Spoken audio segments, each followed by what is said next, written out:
আল্লাহ আপনি আমাকে শহীদের ভাই বানায়, আল্লাহ আপনি আমাকে শহীদের শ্বশুর বানায়, আল্লাহ আপনি আমাকে শহীদ পরিবারের সদস্য বানান।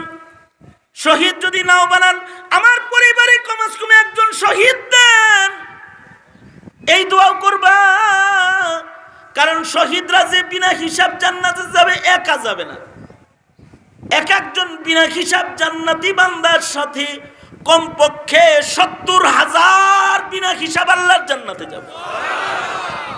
একটা এমপির লোকে যদি শত শত মানুষ ইমিগ্রেশন বিনা চেকে পার হয়, একজন মন্ত্রীর সাথে প্রধানমন্ত্রীর সাথে যদি বিনা চেকে শত শত মানুষ ভিআইপি লাউঞ্জ দিয়ে বাইর হয়ে যায়, তাহলে একজন শহীদের বুঝি পাওয়ার নাই?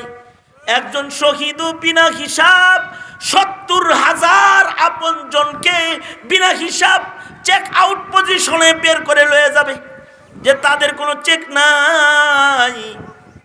ভিআইপি লাউঞ্জ দিয়ে তারা আল্লাহর জান্নাতে যাবে।